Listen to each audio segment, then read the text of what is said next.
If you dig the twisted, admire the outlandish, and are enamored by the unusual, you're in the right place. True crime, the supernatural, the unexplained, now you're speaking our language. If you agree, join us as we dive into the darker side.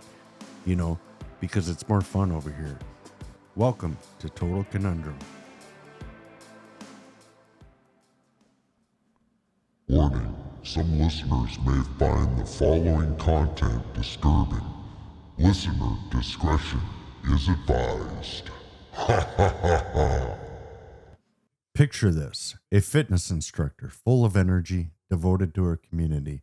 It's before dawn in small town Texas. She's setting up for a workout class inside of a church, while most of us are still drooling on our pillows. I mean, I can barely roll out of bed for a donut, let alone do lunges at 5 a.m. in a thunderstorm. This woman is committed. Man, I respect Missy's 5 a.m. hustle, but listen, the only thing I'm rolling out of bed for at that hour is a donut the size of my head. Oh, please. You'd roll out of bed for a donut at any hour. You'd sleep with one on your nightstand if you could. Hey, don't judge me. That's called meal prepping. Meal prepping? More like a snacksident waiting to happen. I'll give you that one. Well, unfortunately, on April 18th, 2016, that dedication turned into tragedy. Surveillance footage captured a mysterious figure dressed head to toe in SWAT gear, like something out of a movie. But this wasn't a heist. It wasn't a prank. It was a brutal murder that shocked the entire community and still has police scratching their heads almost a decade later. You've probably heard about it. Missy Bevers, the mom of 3, fitness instructor, and all-around powerhouse. She was doing what she loved most, helping people get healthy and feeling strong, and then gone, just like that.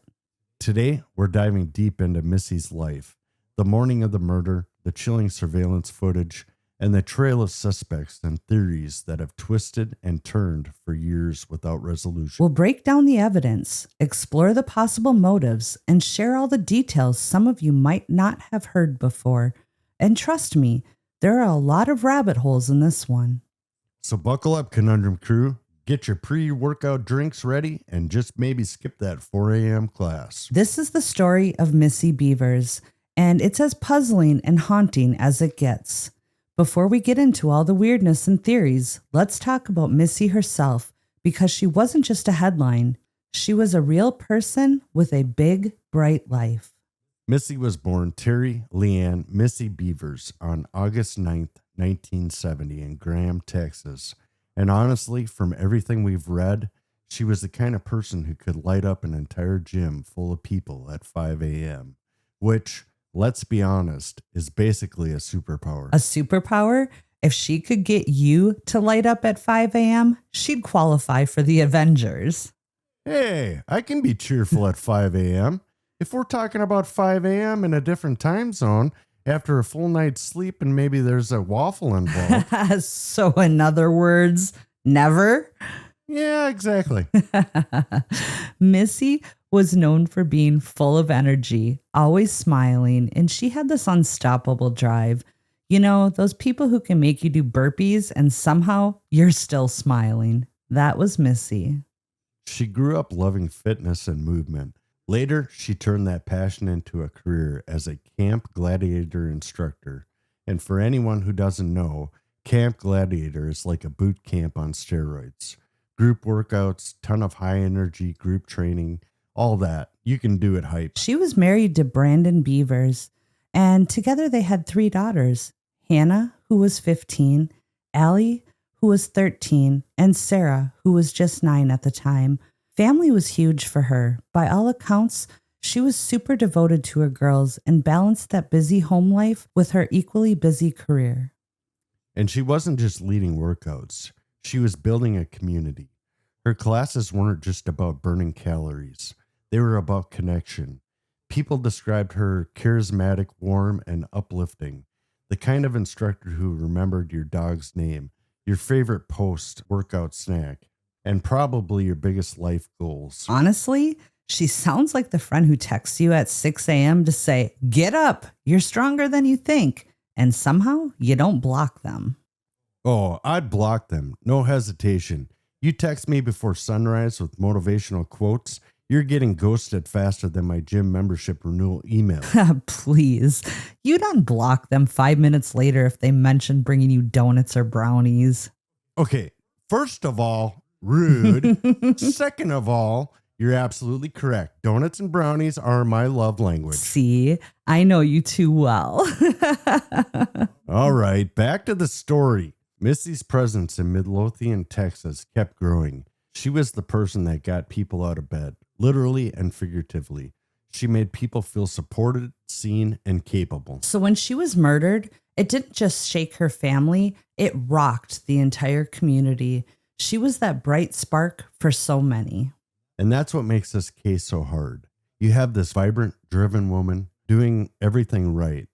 And then one morning, she walks into a church of all places to teach a workout class and never comes out. It's the kind of story that stays with you and makes you want to dig deeper to understand why and who could have possibly done this.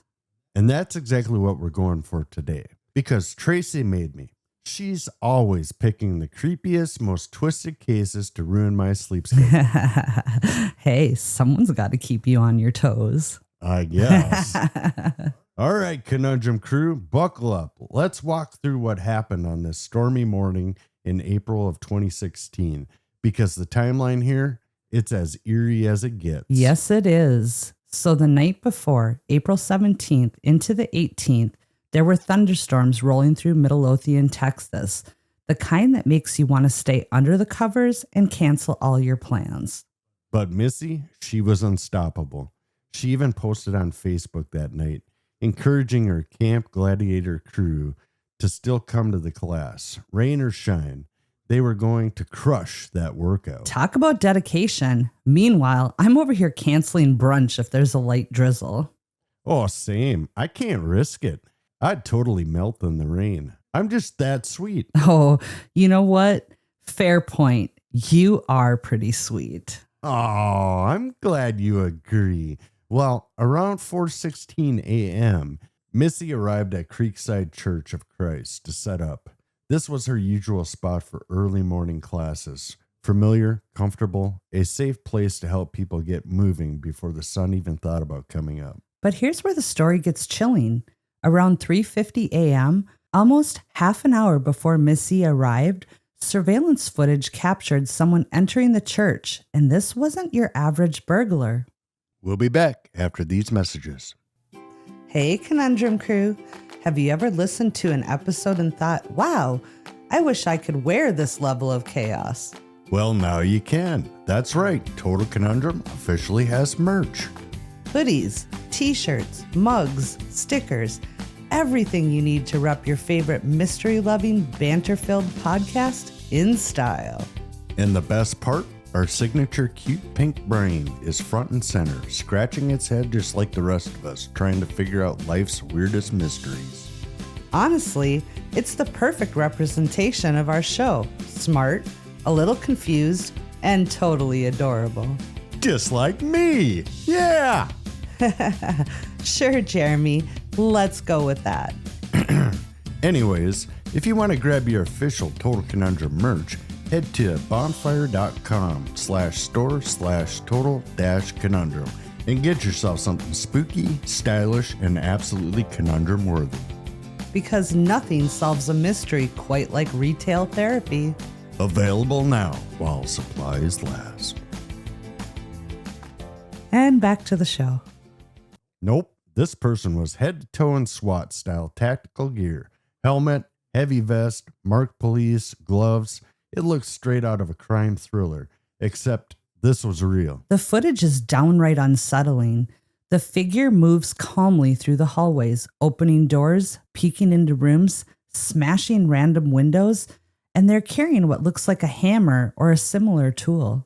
Yeah, there's something weirdly casual about it. They're not running or acting frantic. They're methodical. Almost like they had all the time in the world, or like they were searching for something or someone. By 5 a.m., some of Missy's class participants began arriving for boot camp, but instead of a cheerful instructor waiting with battle ropes and motivational quotes, they found her lifeless body. That's honestly one of my worst fears, showing up somewhere expecting one thing and instead walking into something so tragic. I can't even imagine what those people went through. Yeah, it's absolutely heartbreaking and horrifying. Exactly. To find somebody like that, it's just not shocking. It's traumatic. It's something that would stay with you for the rest of your life. And it really makes you think about how precious and fragile life is. You just never expect something like that to happen in a place that's supposed to be safe. Absolutely. It's a moment that changed so many lives, not just her family's. Missy had multiple puncture wounds on her head and chest. She was attacked brutally, no chance to fight back, no signs of a struggle. It was quick and shockingly violent. I can't get over the image of her standing there, maybe setting up mats and equipment, and then suddenly facing this figure dressed as law enforcement. Right? Someone she might have instinctively trusted for a split second. And then in that moment, everything changed. And that's what makes this so much more chilling. The fact that criminals use police gear to manipulate that basic human instinct to trust authority, it's such a violation on every level. Exactly. We're taught to feel safe when we see a uniform or those flashing lights. But look at what happened recently in Minnesota. That horrifying shooting where Vance Bolter used SWAT-style gear, a flashing light on his car, and even claimed to be police and shot and killed former Minnesota Speaker Melissa Hortman and her husband. Yeah, and he also shot and critically wounded John Hoffman and his wife. It's terrifying. He literally tricked people into opening the door by posing as law enforcement.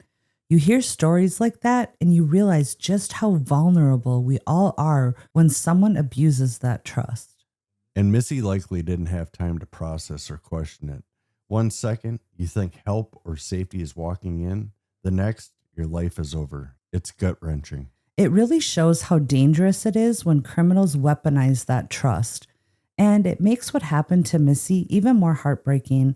It's like a horror movie, but with real consequences and real grief.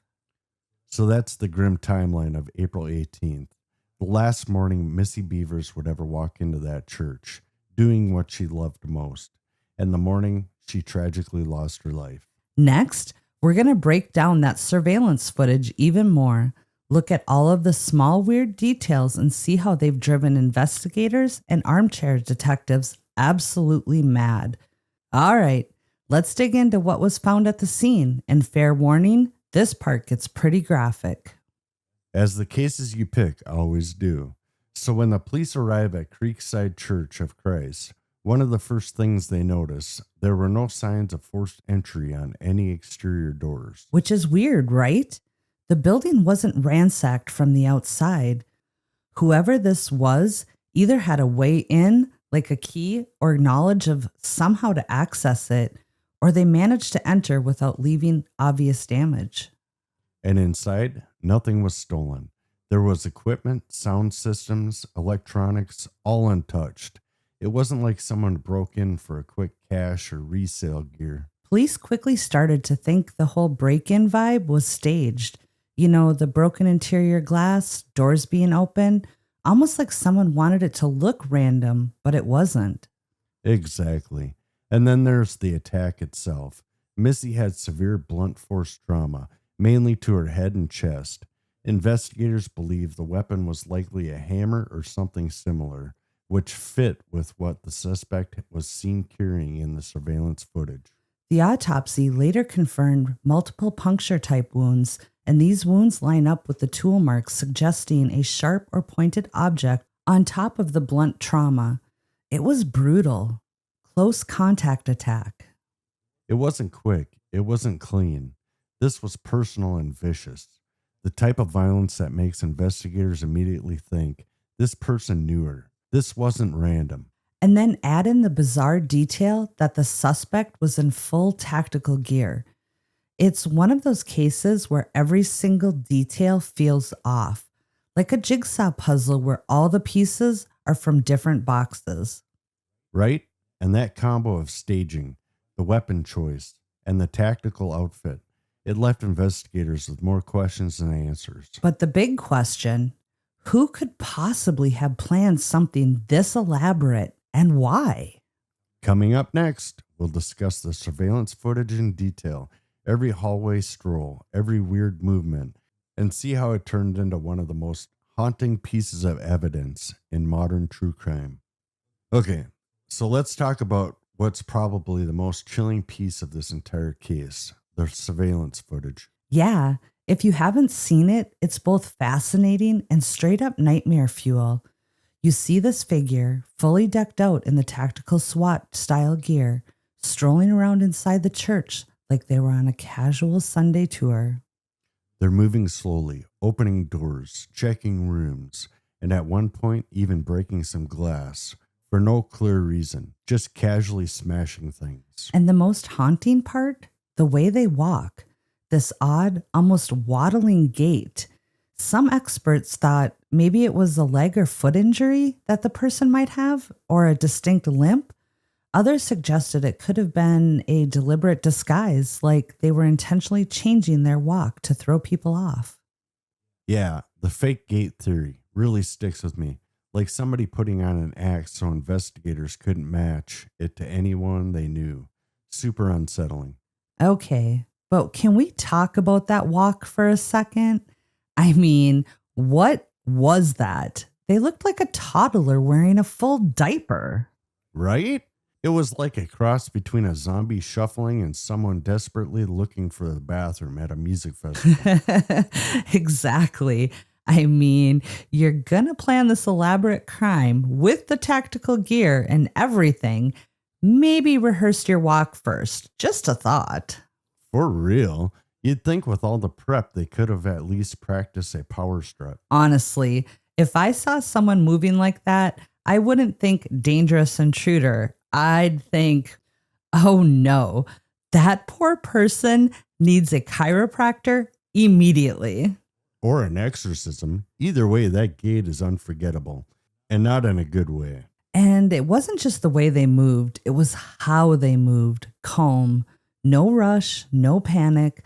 Like they knew exactly where they were and exactly what they were doing.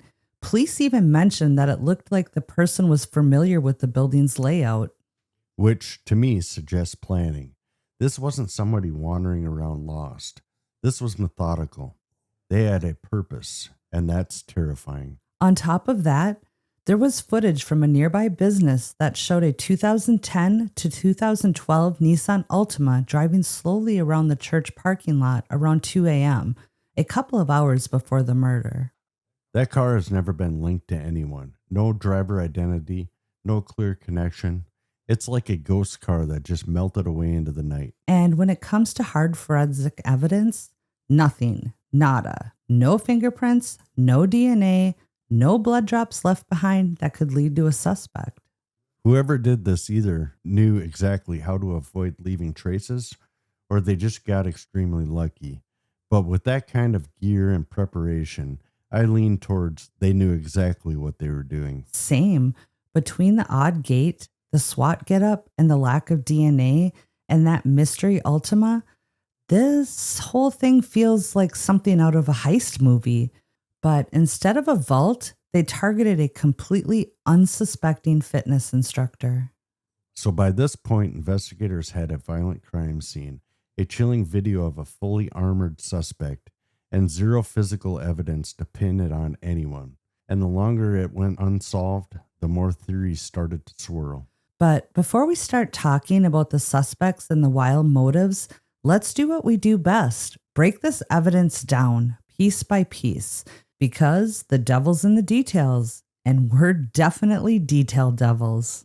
All right, so before we dive into suspects, let's pick apart the evidence a bit. Oh yeah, the surveillance footage alone, it's creepy, weird, and so frustratingly vague at the same time. Let's start with that odd gait. Some say it looks like they're limping, or maybe they have a foot injury. Others think it was an intentional act to throw off investigators. What's your thoughts? I think it was fake. If you're planning something that elaborate, you're probably smart enough to think, hey, I better walk funny so no one recognizes me later. like an evil penguin shuffle. An evil penguin shuffle? I love that. But I guess I'm kind of leaning towards a real injury or a physical trait. You just can't fake a weird walk perfectly for that long without slipping up. And the footage shows them moving constantly that way. Okay, good point. But then there's the calm demeanor. No sprinting, no panicking, just strolling around like they're looking for the free dessert at the church potluck. That's what really gets me. Whoever this was knew exactly where to go and had zero urgency. It felt like they were waiting and watching, almost as if they knew she was coming and had time to prepare. Right? That brings us to the familiarity with the building. They checked doors like they'd done it before. Not random, not lost, just methodical. Which adds to the theory that this wasn't some last minute oops, I wandered into the church situation. This was someone who planned every detail. And then we got this Nissan Altima spotted by a nearby business camera around 2 a.m. Who was driving it? Why were they there, circling the parking lot? Exactly. That car is like the ultimate red herring. It's just lurking in the background of this case like a ghost car that nobody can identify. And finally, the ultimate frustration. No DNA or fingerprints. This person either left nothing because they were a pro or got unbelievably lucky, or they were intentionally fully suited up to avoid leaving any trace. Honestly, if I ever plan a crime, which I wouldn't, I would probably forget to wear gloves and end up leaving a whole trail of Taco Bell receipts. This person was on another level. Exactly. So you've got a creepy gate, zero panic, full building knowledge, a mysterious car, and no forensic trail. It's like they appeared from a dimension where evidence doesn't exist. So, what do you think, Conundrum crew? Was this a seasoned pro? A stalker who got extra careful? Or are we all just starring in the worst episode of Scooby-Doo ever? Drop us your thoughts, because we're definitely still scratching our heads over this one. Coming up next, we finally tackle the suspects, the actual names investigators looked at in this tangled mess. So after the news of Missy's murder broke, the entire community basically went into shock. Midlothian isn't some big bustling city. It's a close-knit town where people wave at each other and know each other's kids. Yeah, this kind of violence was like a meteor hitting Main Street. And with all those surveillance images splashed all over the TV and social media, people were glued to every update. The first person on everyone's mind, Brandon Bevers, Missy's husband. You know, in so many cases, investigators start with the spouse. It's like true crime rule number 1. Totally. But Brandon was on a fishing trip in Mississippi at the time. And not just a trust me bro alibi. He had receipts, travel records, and friends to back it up. Pretty ironclad. Next up was Randy Bevers, Missy's father-in-law. He ended up under scrutiny because, wait for it, a bloody shirt of his turned up at a dry cleaner shortly after the murder. Yeah, talk about suspicious timing. But he claimed it was dog blood from a cleanup accident at home. After testing, police confirmed it wasn't human, so he was cleared too. But it definitely threw gasoline on the rumor fire in town. People were already suspicious, and that just made things spicier for the local gossip. And then there were those creepy LinkedIn messages Missy had been getting before she died. Some of them were described as flirtatious or suggestive, and definitely unwanted. And get this, Missy actually showed one of those messages to a close friend just 3 days before her death. That friend thought it was creepy and strange, enough to tell investigators afterward. Which raises the possibility that she had a stalker, someone who was watching her and obsessing over her and possibly knew her schedule all too well.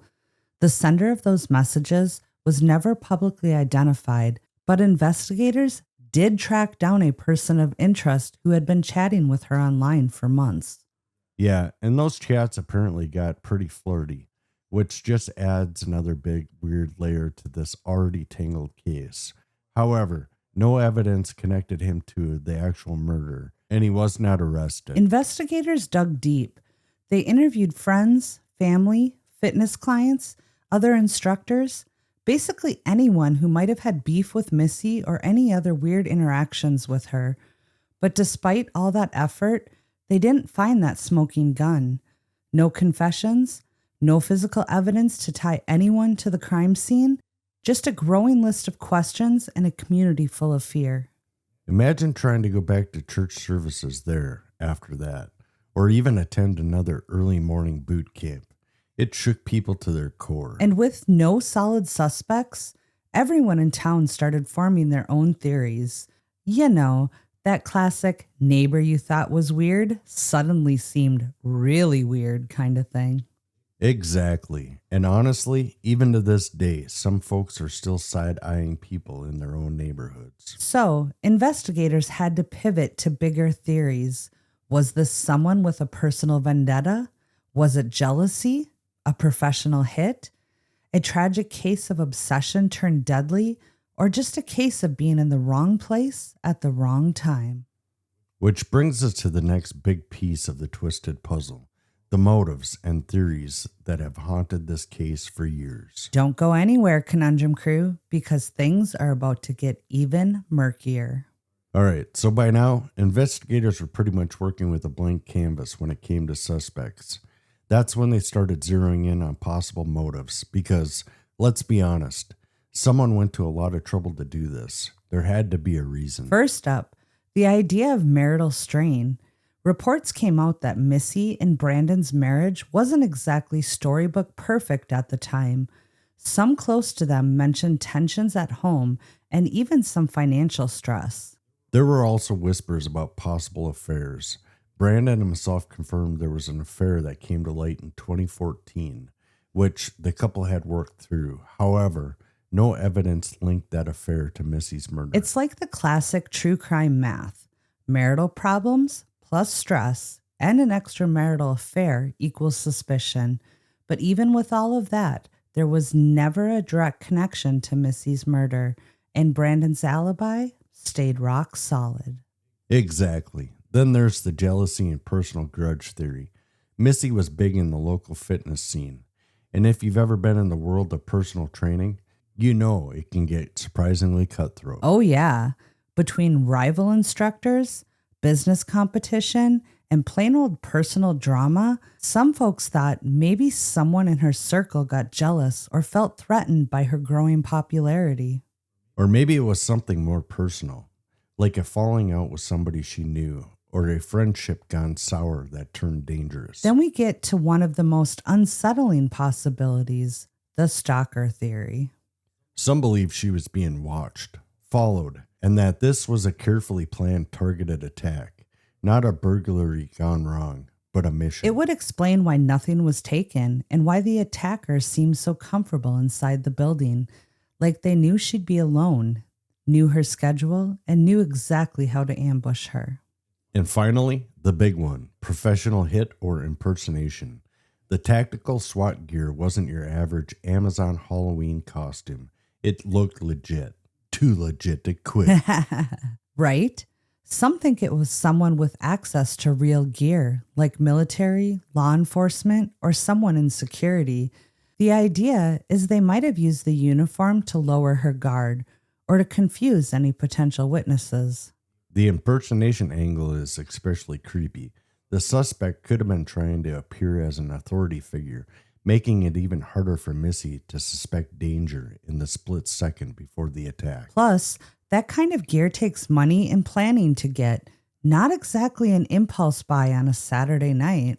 So when you line all these theories up, marital strain, jealousy, stalking, and or a professional style hit, they all make you wonder, who wanted Missy gone badly enough to plan something this elaborate? And yet, none of these theories have ever led to an arrest. No solid evidence, no confessions, nothing concrete. It's like each theory is its own dark hallway, and no matter which one you walk down, you hit a dead-end road. Coming up next, we're going to talk suspects, because these theories all point somewhere. But to who? Stick around. All right, I'll go first. I'm all in on the stalker theory. Those creepy LinkedIn messages, that's not normal flirty. That's full on, I've been hiding in your bushes energy. Wait, did you just say what I think you said? Yes, bushes. Whoever sent them had the nerve and the weirdness to escalate. Oh, yeah. Creepy, yes. But enough to pull off a whole SWAT gear operation? That feels like a huge jump. Exactly. That's what makes it so scary. A stalker might fantasize for years and then finally snap and go full tactical. Plus, they knew her schedule. They knew exactly when she'd be alone. It wasn't random. I get it, but you're forgetting. That gear was serious. It looked like real tactical equipment, and it feels way more like a professional hit or impersonation to me. Someone with access, maybe even training. But what if the whole point was to look professional, to throw people off? Like, you don't need to be SWAT certified to go buy gear online. Ever seen Halloween stores? They got everything these days. Nah, I've never stepped foot into a Halloween store. Wink, wink. I know you haven't. Sure. But the suspect was moving like they knew what they were doing. Not just in the gear, but in the building. Calm, no hesitation. That kind of confidence isn't easy to fake. Maybe, but people can plan and rehearse. What about personal grudge theory? That fits with a stalker or even somebody from her fitness community who got jealous. You don't need to be a Navy SEAL to hold a hammer and hate someone. True, but the impersonation angle still feels strongest to me. Like maybe they dressed as SWAT to make her drop her guard for that split second.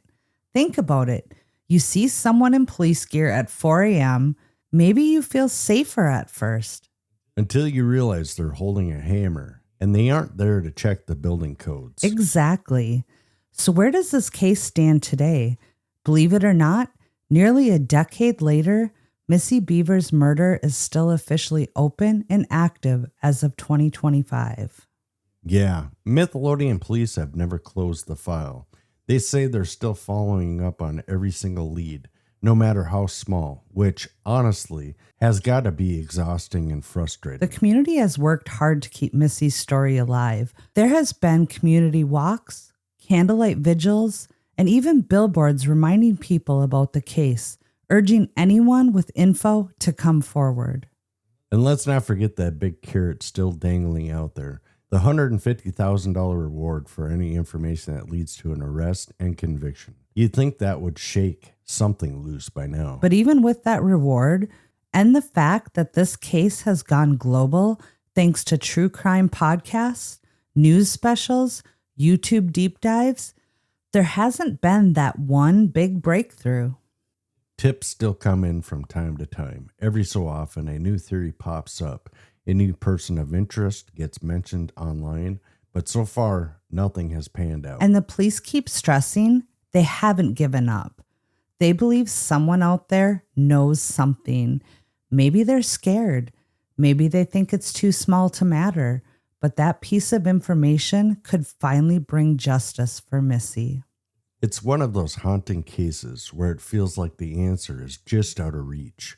Like it's been hiding in plain sight all along. And in the meantime, Missy's family and friends continue to wait. Her daughters are growing up without their mom. Her fitness community is forever changed, and her story has become this giant, unfinished chapter that still echoes through Midlothian.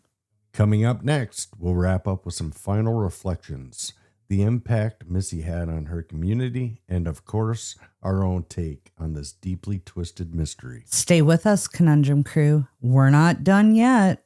So, when you put all these pieces together, it's almost unreal. A quiet Texas church, a dedicated fitness instructor starting her day like any other day, and then this cold, calculated figure in tactical gear stepping out of the shadows. Yeah, it feels like a horror movie, except this was real.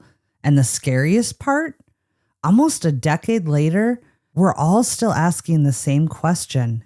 Who was behind the mask?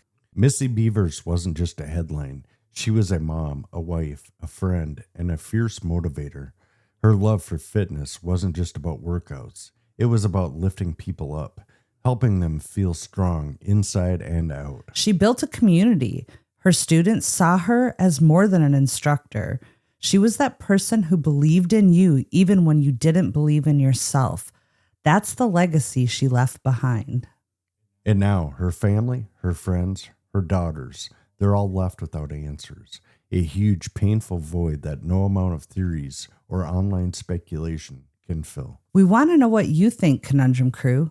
Who do you think was behind the mask? Was it someone close to her? A stalker? A complete stranger? Why has this case been so impossible to solve? We'd love to hear your thoughts. Share them on our socials or email us. You know, we read every single theory and love going down those rabbit holes with you. And if by some miracle you know something, even the tiniest detail, please reach out to authorities. Missy's family deserves peace, and this community deserves closure. If anyone has information about Missy Bevers' case, they're asked to contact Midlothian Police Department, non-emergency phone line 972-755-3333. You can also call 911 if it's urgent or critical. Ellis County Crime Stoppers phone tip line is 972-937-7297. Anonymous online tips you can submit at Ellis County Crime Stoppers website. Missy Bevers' story reminds us that life can change in an instant, and that sometimes the monsters aren't the ones hiding under the bed. They're the ones hiding in plain sight. Stay safe, stay curious, and always watch out for each other. And remember, keep questioning, keep digging, and keep those conundrums coming. All right, Conundrum Crew, we know this was a heavy one, but we've got plenty more mysteries, weird tales, and twisted true crime stories coming your way. Yep, next week we're diving into the bizarre and bone-chilling legend of the Van Meter Visitor, Iowa's very own winged, glowing bat-like nightmare from 1903. Trust us, you won't want to miss this one. Hold up. Wait a second. You always say I pick the horrifying cases, and now you bring us a giant glowing bat monster?